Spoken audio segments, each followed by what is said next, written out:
السلام عليك يا أبا عبد الله.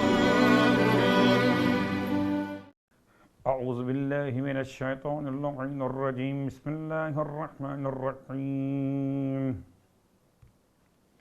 الحمد لله رب العالمين. الصلاة والسلام على أشرف الأنبياء والمرسلين سيدنا أبي القاسم محمد وعلى أهل بيته الطيبين الطاهرين واللعنة الدائمة على أعدائهم أجمعين. أما بعد فقد قال الله تبارك وتعالى في كلامه الحميد وفرقانه المجيد قوله الحق وهو أصدق القائلين. بسم الله الرحمن الرحيم. وأما الجدار فكان لغلامين يتيمين في المدينة وكان تحته كنز لهما وكان أبوهما صالحا فأراد ربك أن يبلغا أشدهما ويستخرج كنزهما رحمة من ربك وما فعلته عن أمري ذلك تأويل ما لم تستطع عليه صبرا. تمام تعریفیں خدائے واحد و احد کے لیے اور تمام ہدیہ درود و سلام صاحبان محمد اور آل محمد کے لیے. الحمدللہ الذی جعلنا من المتمسکین بالقرآن العظیم وجعلنا واجعلنا من المتمسکین بولایت علی ابن ابی طالب علیہ السلام وجعلنا وإياكم إن شاء الله من الطالبين بالثأر الحسين مع وليه الإمام المہدی من آل محمد علیہم السلام. اما بعد، شکر خداوند حضرت حجت کہ پھر عاشقان حضرت حجت کی خدمت میں ایک ادنا سے طالب علم اور نوکر کی حیثیت لیے ہوئے اس دولت یقین کے ساتھ حاضر خدمت ہوا کہ بارگاہ امام علیہ السلام بارگاہ جود و کرم، بارگاہ لطف و سخا ہے. ٹوٹے ہوئے الفاظ پیش کر دیے جاتے ہیں اور معصوم اسے گلدستہ سمجھ کے قبول فرما لیتے ہیں. اور چونکہ فرزند معصوم، معصوم کا بیٹا معصوم، اور ہر ایک معصوم کی روش ایک ہی انداز سے کہ طینت بھی ایک اور مشیت بھی ایک، نور بھی ایک اور ہدایت کا عنوان بھی ایک، بالکل جس انداز سے کریم اہل بیت امام مجتبی علیہ السلام کی خدمت میں جب ایک کنیز نے اپنے ہاتھوں سے کچھ پھول جمع کر کے گلدستہ بنا کر امام علیہ السلام کو ہدیہ کیا، بظاہر کیا قیمت ہوگی، کیا اس کی ویلیو ہوگی، مگر امام علیہ السلام نہ قیمت کو دیکھتے، نہ تحفے کی ویلیو کو دیکھتے، بلکہ خلوص قلب کو دیکھتے. اور جیسے ہی اس کنیز نے امام کی خدمت میں گلدستہ بنا کر ہدیہ کیا، امام علیہ السلام نے اس کنیز کو اس گلدستے کے بنائے جانے اور تحفے دیے جانے کے عوض میں اس کے انعام کے طور پر آپ نے اسے راہ خدا میں آزاد کر دیا. بظاہر تو شاید ہمارے اور آپ کے درمیان یہ آزاد کیا جانا کوئی بہت بڑا عنوان نہ ہو، لیکن تاریخ پڑھنے والے مجھ سے بہتر جانتے کہ کسی غلام یا کنیز کو آزاد کرنے کا مطلب اتنی بڑی قیمت کو معاف کر دینا کہ جو انسان کی خود اپنی قدر و قیمت کے اعتبار سے، یعنی کہ آج کے دور میں اگر کوئی مثال قائم کر سمجھانے کی بات کر رہا ہو تو شاید 100 اونٹوں کی قیمت کے برابر یا تقریباً 20 لاکھ روپے کی ایک حد سمجھ سکتے ہو، تو امام علیہ السلام نے اس خاتون کو ایک گلدستے دیے جانے کے جواب میں، جبکہ گلدستہ خود اس نے خلق نہیں کیا تھا بلکہ پھولوں کو جمع کر کے ایک شکل دے کر امام کو ہدیہ کیا تھا، تو کسی نے امام سے پوچھ لیا مولا اس نے اتنا بڑا کام تو نہیں کیا کہ آپ اس سے آزادی عطا فرما دیں؟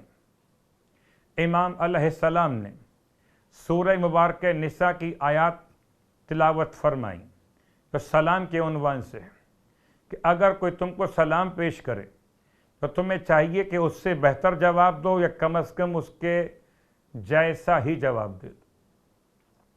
اس نے اپنی حیثیت میں گلدستہ پیش کیا تھا اور میں نے اپنی حیثیت میں اس کو آزادی کا تحفہ عطا کیا۔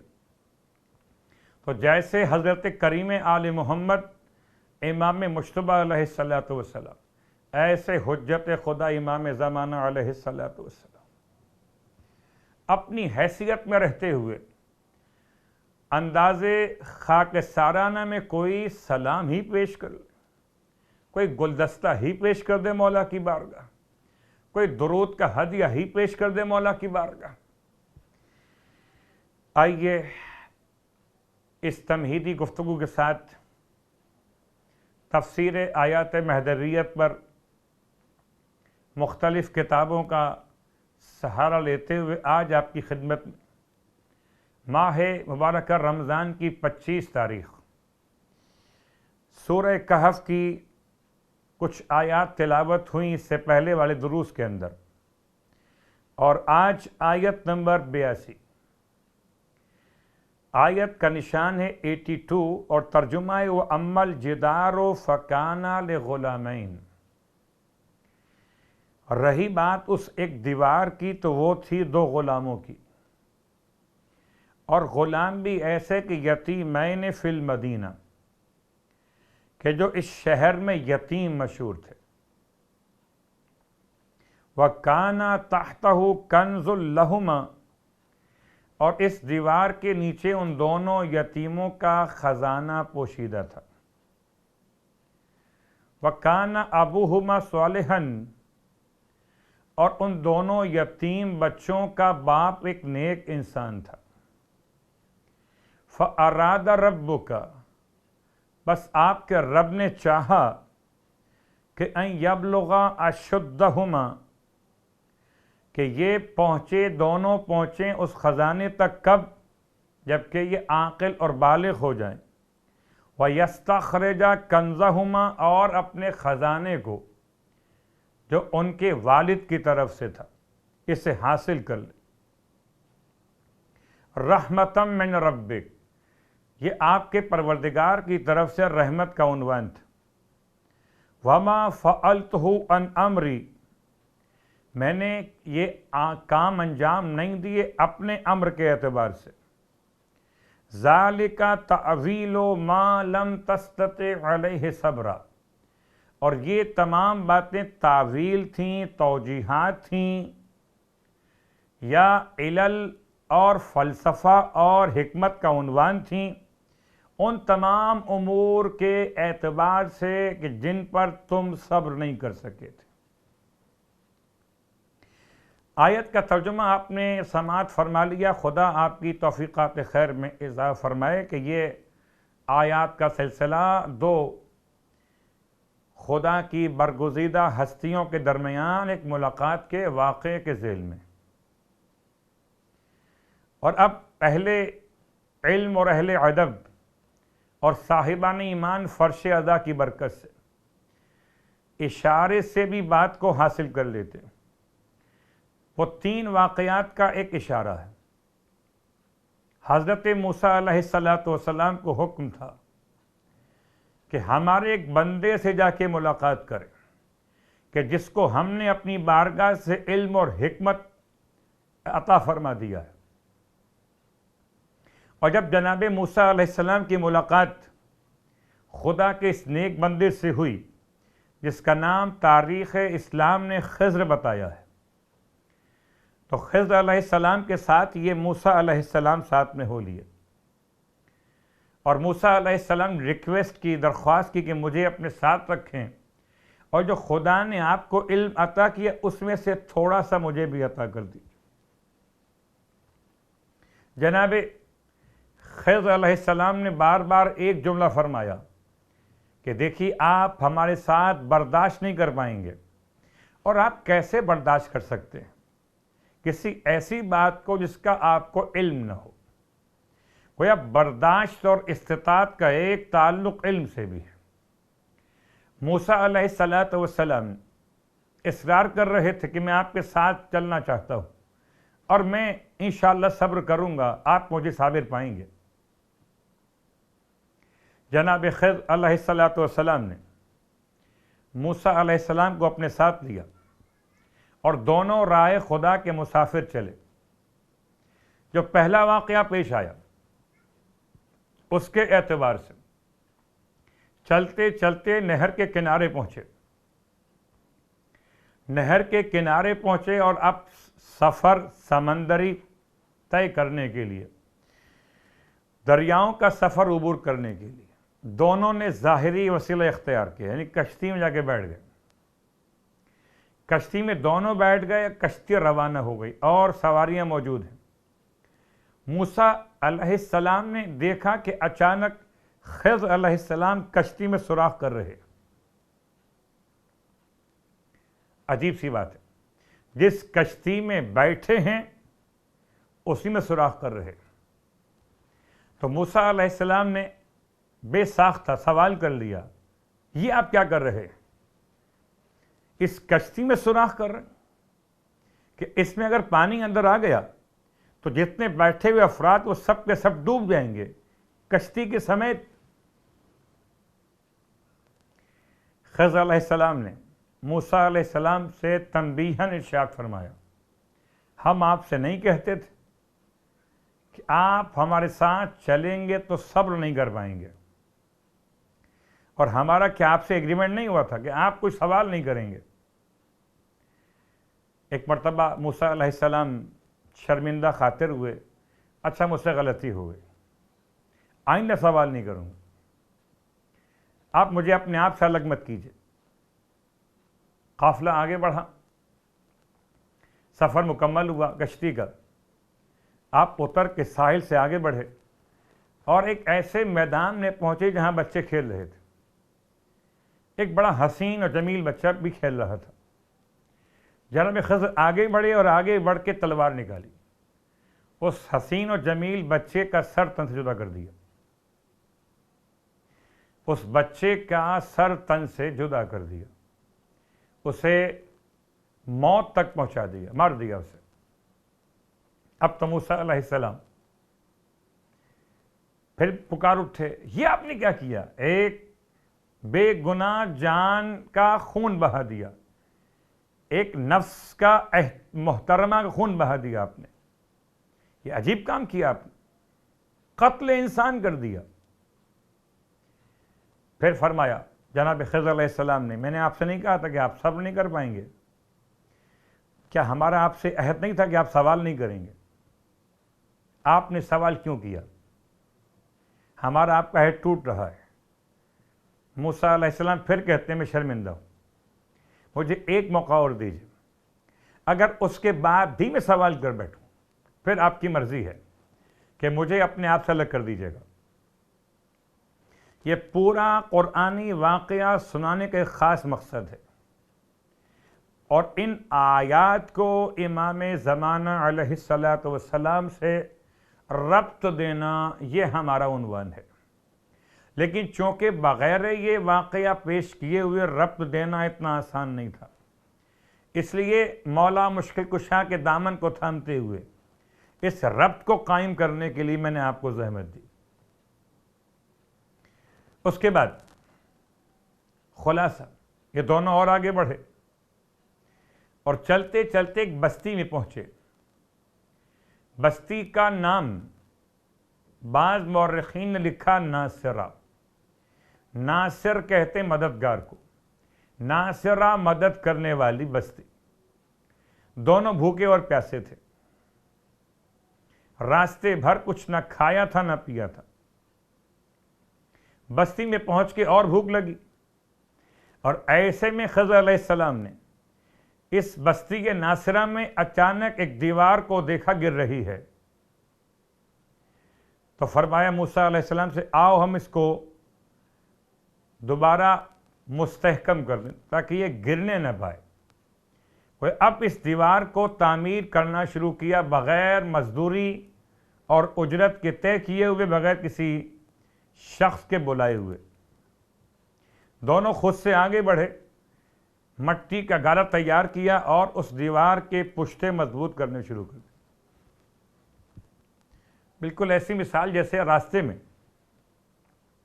اگر کوئی پتھر پڑا ہوا ہو یا کانٹا یا کانچ ٹوٹا ہوا ہو تو آپ پوچھ کے اس سے ہٹاتے نہیں ہیں، بلکہ انسانیت کی فلاح کی خاطر آپ اپنے ثواب کی خاطر اس رکاوٹ کو انسانیت کی بنیاد پر راستے سے ہٹا دیتے ہیں تاکہ کسی اور گزرنے والے کو دشواری نہ ہو. اب ایک تو دونوں بھوکے بھی اور پیاسے بھی، پھر مٹی کا گارا بنا کر دیوار کے پشتے بنانے میں محنت بھی. جب دیوار مضبوط کر دی اپنے طور پر دونوں حضرات، تو موسیٰ علیہ السلام سے پھر برداشت نہ ہوا اور آخر ایک اور سوال کر لیا کہ اگر یہ دیوار بنانا ہی تھی تو کم از کم مزدوری طلب کر لیتے کہ تاکہ کچھ کھانے کا انتظام تو ہو جاتا. اللہ اکبر، غور کیجئے گا. ایسے میں جناب خضر فرماتے ہیں ھذا فراق بینی و بینک، بس یہاں سے میرے اور آپ کے راستے الگ ہو گئے. اب آپ میرے ساتھ نہیں چل سکتے، آپ نے اپنے عہد کو توڑ دیا. موسیٰ علیہ السلام بھی سمجھ گئے کہ اب گزارا ممکن نہیں ہے، کہ اچھا میں آپ سے الگ ہو جاتا ہوں، کم از کم بتا تو دیں کہ آپ نے یہ 3 کام کیوں کیے تھے. بہت غور کیجئے گا، یہ تینوں کام انجام پا گئے، اور تینوں کام انجام پا جانے کے بعد آخر میں جب دونوں الگ ہونے لگے تو ان تینوں کاموں کی تعویل کو جناب خضر نے بیان کیا موسیٰ علیہ السلام کے لیے. تو کبھی ایسا ہو سکتا ہے کہ کام ہو جانے کے بعد اس کام کی تعویل کو بعد میں بیان کیا جائے. کیا مطلب ہے؟ مطلب بڑا آسان سا ہے کہ ہو سکتا ہے کہ زمانہ غیبت کی حکمت اور تعویل کو زمانہ غیبت کے ختم ہونے کے بعد پیش کیا جائے. ایک تو آپ کے ذہن میں تمام مسائل ہیں اپنے مقام پر، مگر اس آیتوں کا ارتباط روایات سے آپ کی خدمت بیان کریں گے. اب آئیے پھر غور کریں آیت کا ترجمہ کیا تھا کہ یہ دیوار جو گر رہی تھی اور گرتی ہوئی دیوار کو دنیا کہتی ایک دھکا اور دو. انبیاء اس کو بنا رہے تھے. کیوں بنا رہے تھے؟ اس لیے کہ اس دیوار کے نیچے خزانہ دفن تھا. یہ دیوار 2 ایسے نوجوانوں کی، ایسے 2 لڑکوں کی ملکیت تھی جو یتیم تھے. فَكَانَ لِغُلَامَيْنِ يَتِيمَيْنِ فِي الْمَدِينَةِ، یہ 2 لڑکوں کی ملکیت تھی جو یتیم تھے شہر کے اندر، اور ان کا باپ نیک اور صالح آدمی تھا. گرچہ یہاں آیت نے استعمال کیا لفظ اب، عربی میں ایک ترجمہ آسان سا، اب مانے باپ، یعنی میں جس کا بیٹا وہ میرا باپ. جیسے مولا کائنات علی علیہ السلام جناب ابو طالب علیہ السلام کے بیٹے، تو ابو طالب علیہ السلام اب ہو گئے مولا کائنات کے لیے. یہاں پر امام فرماتے ہیں، امام صادق علیہ السلام، کہ یہ ابو جو استعمال ہوا یہ باپ نہیں تھا ان کا، یہ 7 نسلوں پہلے کوئی ان کا جد گزرا تھا، قرآن نے اسے کہا کانا ابوہما صالحا، اس ایک جد امجد کی بنا پر جو ان دونوں کا تھا اور نیک انسان تھا، خدا نے نسلوں تک فائدہ پہنچایا کہ ان دونوں کے خزانے کو لوگوں کی نگاہوں سے بچانے کے لیے خدا چاہتا تھا کہ دونوں عاقل اور بالغ ہو جائیں، سن رشد کو پہنچ جائیں تو خزانہ خود حاصل کر لیں، تو اس دیوار کو بنانے کا حکم دیا گیا۔ اللہ اکبر۔ اگر کسی کا 7واں جد صالح ہو اور اس کی نسل میں کوئی خزانہ کسی یتیم بچوں کا ہو تو اس دیوار کو بنانے کے لیے خدا اپنے انبیاء کو بھیجتا ہے، اور کیا کہنا خانہ کعبہ کی دیوار بنانے والوں کا، کہ خدا اس کو بھیج رہا تھا کہ جس کے باپ کو ابو طالب کہتے ہیں، کانا ابوہما صالحا۔ اس کے بعد آخری جملہ اس آیت کا فرماتے ہیں کہ میں نے کوئی کام اپنی مرضی کی بنیاد پر نہیں کیا، جو کچھ کیا اللہ کی طرف سے تھا امر، وما فعلتہ عن امری، ذالک تعویل، یہ ہے تعویل، تشریح، توضیح، وضاحت، ما لم تستطع علیہ صبرا، جس پر آپ کو صبر نہیں ہو سکا تھا۔ اب روایت کو دیکھتے ہیں۔ روایت میں امام جعفر صادق علیہ السلام ارشاد فرماتے ہیں، ان لصاحب هذا الامر غیبۃ لا بد منها یرتاب فیها کل مبتل۔ کتاب کا حوالہ کمال الدین و تمام النعمہ، شیخ صدوق علیہ الرحمہ کی لکھی ہوئی کتاب۔ فرماتے ہیں روایات ان عبداللہ ابن الفضل الہاشمی کہ میں نے سنا امام علیہ السلام سے کہ آپ فرماتے ہیں کہ ان لصاحب هذا الامر، کہ ہمارے قائم و صاحب الامر علیہ السلام کے لیے یقیناً ایسی غیبت ہے کہ جس کے بارے میں شک میں پڑ جائیں گے ہر باطل پسند لوگ۔ وَلِمَا جُعِلْتُ فِدَاكَ، راوی کہتا ہے میں نے پوچھا لما، لیکن کیوں؟ جُعِلْتُ فِدَاكَ، میں آپ پہ قربان ہو جاؤں، ایسا کیوں ہوگا؟ قال، آپ فرماتے ہیں لِأَمْرٍ لم یؤذن لنا فی کشفہ، کہ ان کی غیبت ایک ایسا امر الہی ہے کہ ہمیں اجازت نہیں کہ ہم اس امر کے اوپر سے پردہ ہٹا دیں۔ قلت، میں نے پوچھا فما وجہ الحکمت فی غیبتہ، مولا بتائیے حکمت کی سبب، حکمت کی وجہ کیا ہے ان کی غیبت کے حوالے سے؟ قال وجہ الحکمت فی غیبتہ، فرمایا مولا نے کہ ان کے غیبت کی جو حکمت ہے، وجہ الحکمت فی غیابات من تقدمہ من حجج اللہ تعالی، کہ وہی حکمت کہ جو حکمت پوشیدہ تھی ما تقدم انبیاء کے حوالے سے، اللہ کی حجتوں کے بارے میں، ذکر ہو جس کا ذکر فرمایا اللہ نے، اِنَّا وَجْهَ الْحِكْمَةِ بِذَلِكَ لَا يَنْكَشِفُ إِلَّا بَعْدَ ظُهُورِهِ، بے شک امام کی غیبت کی حکمت کی وجہ ظاہر نہیں ہوگی جب تک کہ امام ظہور نہ فرما جائے، یعنی زمانہ غیبت میں غیبت کی حکمت کی وجہ سامنے نہیں آ سکتی۔ کما لم ينکشف وجہ الحکمت فیما آتاہ الخضر علیہ السلام، جیسے کہ ظاہر نہ ہو سکی حکمت کی وجہ جو آپ نے انجام دیے کام جناب خضر علیہ السلام کے حوالے سے، من خرق السفینہ، کہ انہوں نے کشتی میں سوراخ کیوں کیا تھا؟ وجہ تھا ہم نے کہا بھائی واقعات کے بعد، وقتل الغلام، بچے کو قتل کیوں کیا تھا؟ حکمت سامنے کب آئی؟ جب یہ پورا واقعہ تمام ہو گیا۔ وہ اقامت الجدار، دیوار کیوں بنائی تھی؟ موسیٰ علیہ السلام، موسیٰ علیہ السلام کے سامنے یہ سارے کام انجام دیے، مگر حکمت سامنے نہیں لے کر آئے۔ الا وقت افتراقہما، جب تک کہ دونوں کی جدائی کا وقت نہیں آ گیا تب تک ان تینوں کاموں کی حکمت بیان نہیں ہوئی۔ یا ابن الفضل، اے فضل ہاشمی کے بیٹے، ان ھذا الامر امر من امر اللہ، یہ امر جو ہے خدا کے امر میں سے ایک امر ہے۔ وسر من سر اللہ، اور اللہ کے راز میں سے ایک راز ہے۔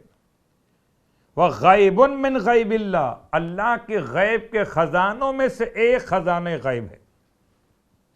وَمَتَى عَلِمْنَا أَنَّهُ عَزَّ وَجَلَّ حَكِيمٌ صَدَّقَنَا بِأَنَّ أَفْعَالَهُ كُلُّهَا حِكْمَةٌ، اور جب ہم یہ بات جانتے ہیں کہ پروردگار عالم حکیم ہے، اور ہم تصدیق کرتے ہیں کہ اس کے سارے افعال حکمت سے بھرے ہوئے ہوتے ہیں، جبکہ ہم یہ بات جانتے بھی ہیں اور تصدیق بھی کرتے ہیں۔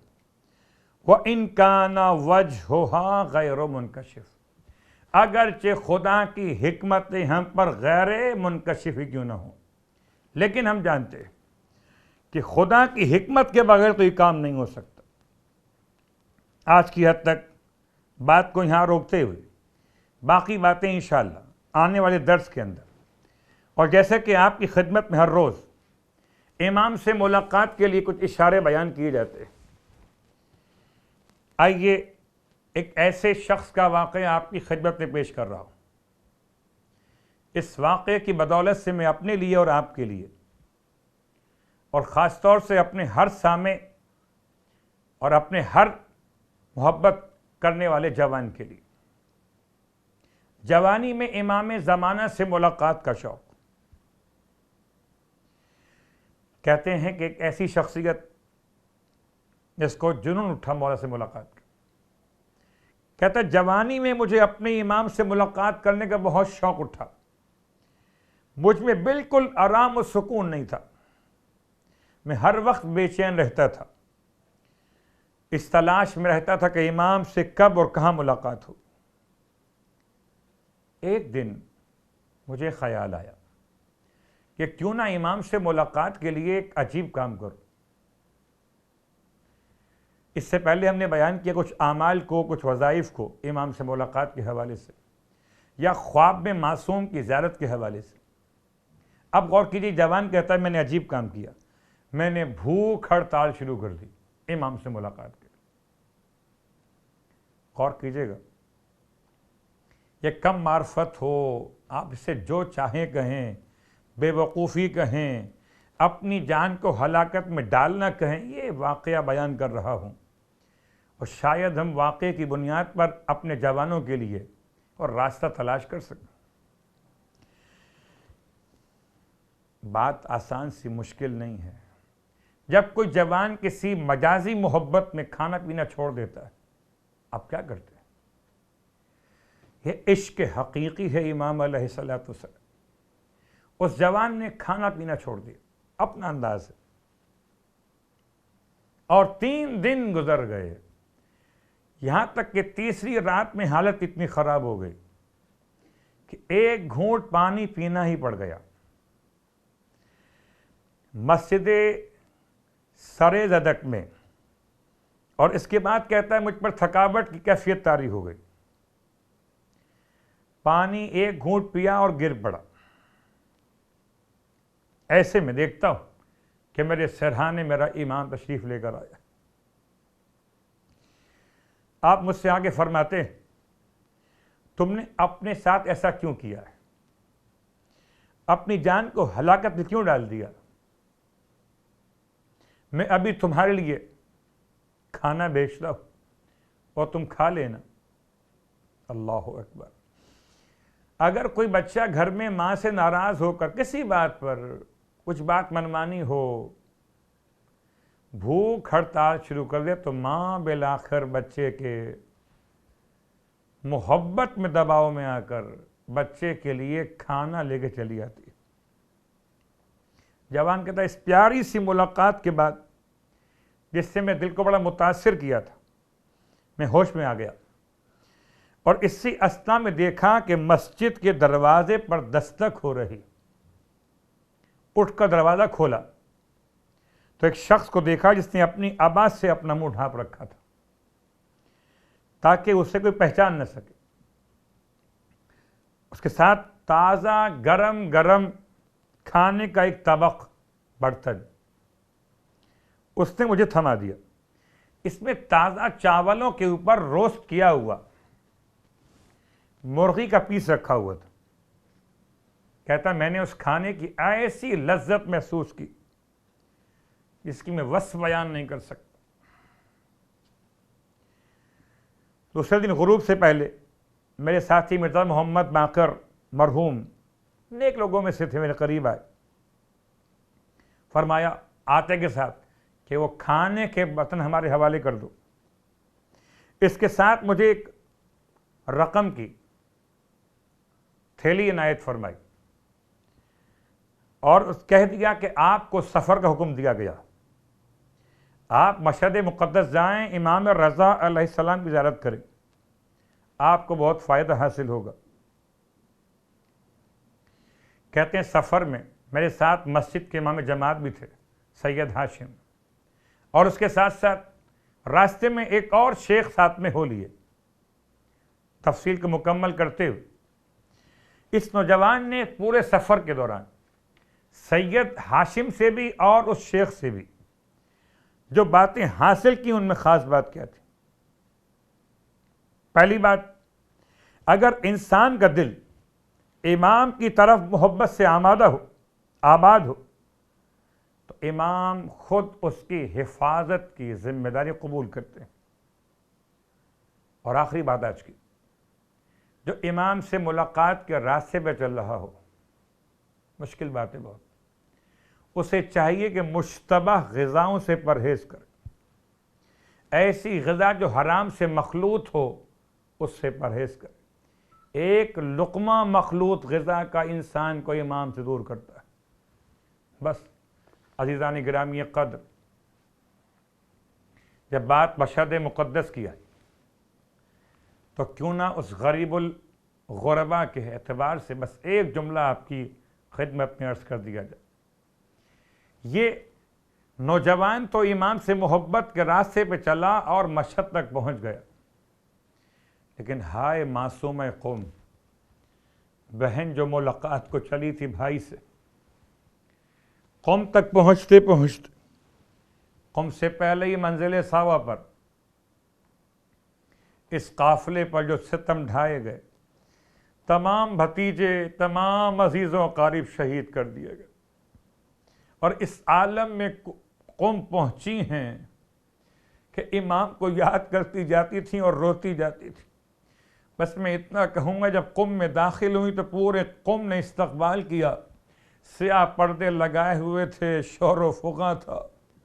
ان شہید ہو جانے والوں کی یاد میں جو مقام ساوا پر شہید کیے گئے، میں کہوں گا بی بی بھائی سے ملاقات تو نہ ہو سکی، لیکن کم از کم کسی نے پتھروں سے استقبال تو نہیں کیا۔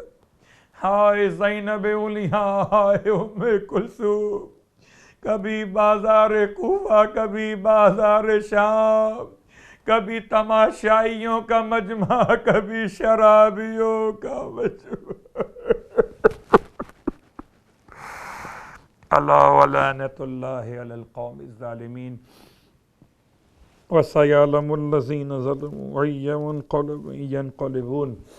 بہر اللہ واسطہ محمد و آل محمد کا ہماری اس عبادت کو اپنی بارگاہ میں قبول فرما، امام زمانہ علیہ السلام کو ہم سے راضی خوشنود فرما، امام علیہ السلام کے ظہور میں تعجیل فرما، ہم سب کو امام کے خدمت گزاروں میں شمولیت کی توفیق عطا فرما۔